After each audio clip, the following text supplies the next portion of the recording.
What's up, everybody? Jed Johnson from dieselcrew.com. They call me Napalm, and this is another episode of Cooking with Napalm. Got a little mess of chicken going on right here, and hopefully I don't burn those too bad so that I can eat them all up today. I've got a few questions here that I want to cover, and I'm going to go ahead and start doing that right now.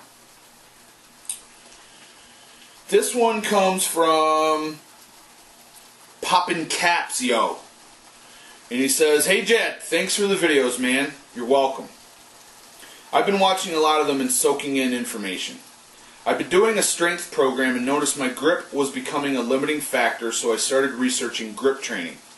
I found the beginner's routine on Reddit by David Horn and plan to implement that in my training now. My question that you might be able to help me out with is this.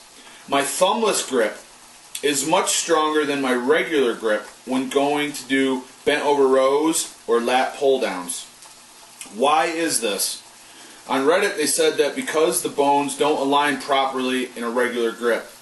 I'm not sure, but it seems like my thumb is the limiting factor here." And then it goes on to ask some questions about David Horn's program, which I'm totally not familiar with. Okay, so I don't know the exact reason why this is, okay? But in there he asked if it's because the program isn't working for thumb strength. It's not. It has nothing to do with thumb strength, for instance. So in other words, if you're doing a lat pull down, right, and you've got your full grip on there, and then all of a sudden your thumb comes off and you feel stronger that way, it has nothing to do with your thumb being weak. That's not what it is. It's actually just the way that everything is lined up in this pulling motion. It is a waste of energy for you to even put your thumbs on there. So what you want to do is you just want to engage your fingers really hard. Remember, there's a lot of joints in here. There's a lot of alignment issues that can go on, and sometimes your body's just going to find its optimum leverage and get the mechanical advantage that it wants. And I would say most likely, if you are trying to get your thumbs over there like this, then you're probably engaging a little bit of wrist flexion as well. And that's actually taking you out of the strongest position for your wrist and grip strength, because the strongest position is actually with a slight degree of extension. I believe it's 15 degrees if memory serves. I could be off on that, but definitely slight extension is what you want in pulling movements.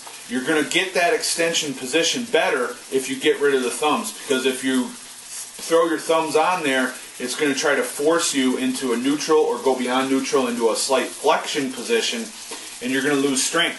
So if you take your thumb off, now I can get back into that slightly extended position and begin my pulls. Alright? So it has to do with leverage, how your body works best, how your hands work most efficiently for certain positions, and just conservation of energy. Your body's going to try to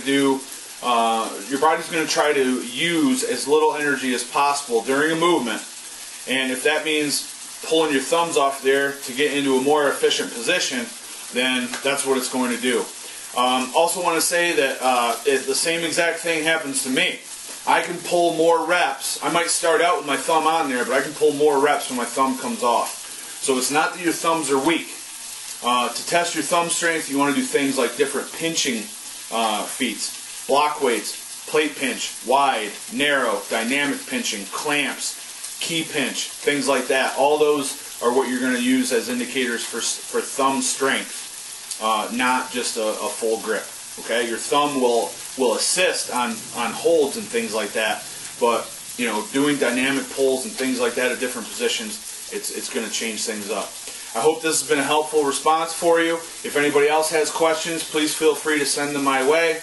And if you could like, subscribe, and share, and even comment on this video, I would really appreciate it. It really helps out the channel quite a bit. Alright, this has been Napalm, another episode of Cooking with Napalm, and I wish you all the best in your training. Take care.